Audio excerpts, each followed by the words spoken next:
Assalamualaikum, dia menjawab Waalaikumsalam. Bertanya saya nanya ke dengan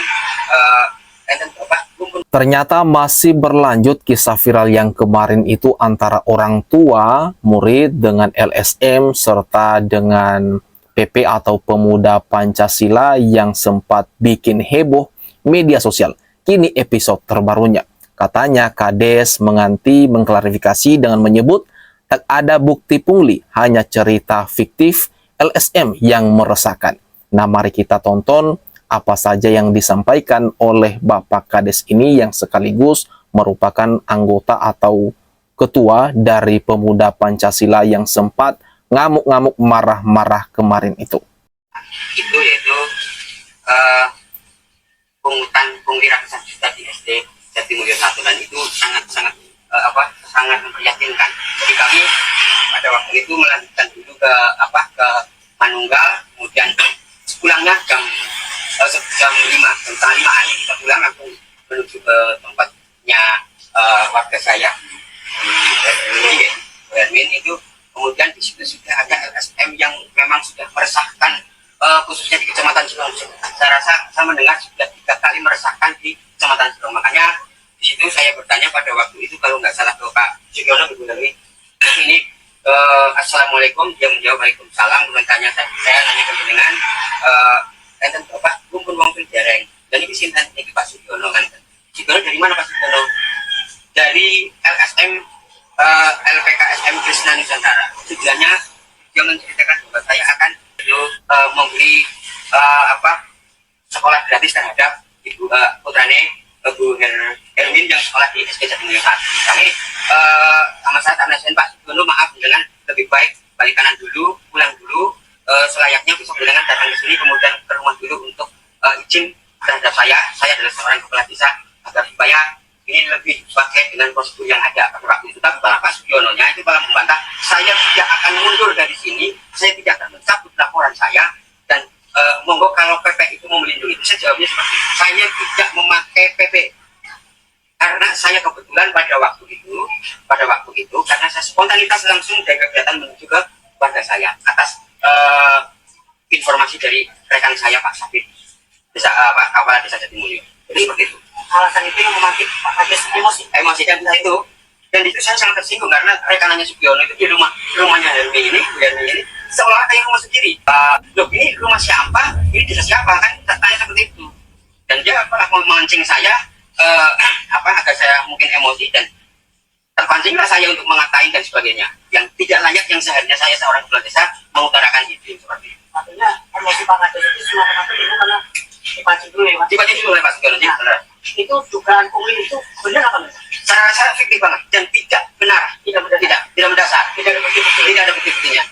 Terus langkah selanjutnya dari Pak Kades? Ya, langkah selanjutnya kami, karena ini sebenarnya permasalahannya adalah sumbernya di desa tetangga, kebetulan kecamatan Petanahan, kalau saya kan kecamatan Cilong ini, saya jujur saja ini untuk Pak Sugiono mengingatkan agar supaya memberitakan pun atau mencari pion-pion untuk korbannya, dia tolong direbut dulu, jangan main sodor surat kuasanya aja pun sudah salah kalian, gitu Pak.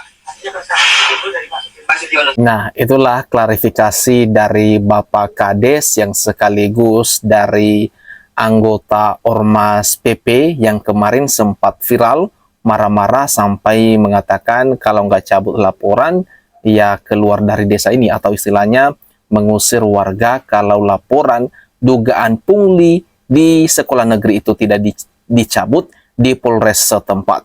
Nah, ini kita lansir dari fakta.indo. Di sini kita baca mengenai berita lengkapnya.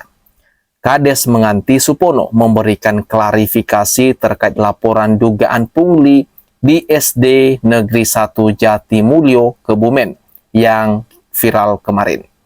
Saya tidak pakai PP, saya spontan datang ke rumah ibu dan bertemu dengan Pak Sugiono dari LSM yang sudah sering meresahkan. Dia berhasil memancing emosi saya hingga saya mengeluarkan kata-kata yang kurang pantas sebagai Kades. Tidak ada bukti pungli, ini hanya cerita fiktif, ujar Pak Kades. Sebelumnya, seorang orang tua siswa didatangi Kepala Desa Menganti dan Ketua Ormas Supono setelah melaporkan pungutan liar melalui bantuan Lembaga Swadaya Masyarakat atau LSM. Supono menyebut pungutan itu sebagai iuran sekolah yang seharusnya dirembuk terlebih dahulu sebelum dilaporkan ke polisi. Ia meminta orang tua siswa mencabut laporan atau mereka akan diusir dari rumah kontrakan di Desa Menganti. Setelah video tersebut viral, orang tua murid membuat video permintaan maaf dan berterima kasih kepada kepala desa serta pemuda Pancasila setelah pungutan itu dihapus. Nah, itulah berita lengkapnya dari klarifikasi oleh Bapak Kades yang sekaligus anggota Ormas Pemuda Pancasila. Nah, dari penyampaian beliau ini, gimana menurut kalian? Di sini sih dia menyampaikan secara menyala-nyala kalau ia tidak salah. Karena si pria dari LSM itu katanya dia yang memancing emosinya. Sehingga pada saat itu, pada video viral itu, ia menjadi marah-marah dan ngamuk-ngamuk. Bahkan mengatakan kalau tidak mencabut laporan, maka keluar dari desa ini, angkat kaki, dan sejenisnya. Nah, mari kita baca apa saja komentar-komentar warganet juga, melihat dan menonton klarifikasi dari Pak Kades yang sekaligus PP atau anggota Ormas Pemuda Pancasila. Nggak ada klarifikasi, mundur sekarang atau warga yang turun tangan. Ini dituliskan oleh Sans Mbul. Nah, penjelasannya aja terbata-bata, yang nggak percaya sama penjelasan kadesnya. Ini banyak sekali yang mereaction, yang mereaksi suka, ini ada 3.000-an lebih. Kemudian dibalas lebih dari 10 balasan. Tombol nggak percaya kades. Ini banyak sekali yang membuat kalimat-kalimat katanya tidak percaya dan pokoknya kontra dengan apa yang disampaikan atau klarifikasi oleh Pak Kades tersebut. Coba tes urin, kok bicaranya seperti pemakai. Nah, ini apakah menggambarkan seperti itu?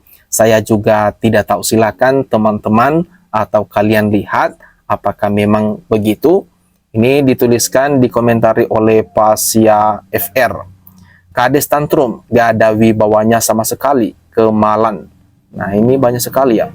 Tombol KPK periksa kadesnya dengan emot jempol. Sudah tahu harus ngapain kan, kawan-kawan? Dari gestur tubuh dan cara bicaranya kita bisa lihat siapa yang bohong. Nah, gimana nih menurut kalian? Banyak sekali yang menyudutkan Pak Kades ini karena gaya bicaranya, kemudian cara penyampaiannya, atau klarifikasinya yang baru-baru ini. Dimana kan kalau kita lihat sebelumnya, dia ini memang jelas-jelas dalam video viral itu dia marah-marah dan memaksa agar laporan ke Polres itu dicabut dan harus dicabut. Katanya meminta harus dirembuk dulu sebelum dilaporkan ke Polres. Dalam video viral yang sebelumnya itu, ada beberapa juga anggota Ormas yang mengenakan seragam loreng. Jadi mungkin sekitar ada 4 orang atau lebih mereka yang mendatangi rumah orang tua murid yang diduga melaporkan dugaan pungli di sekolah negeri tersebut. Nah, atas kejadian ini lagi di episode terbaru ini, gimana nih menurut kamu? Silakan tuliskan tanggapan kamu ya di kolom komentar yang ada di bawah ini.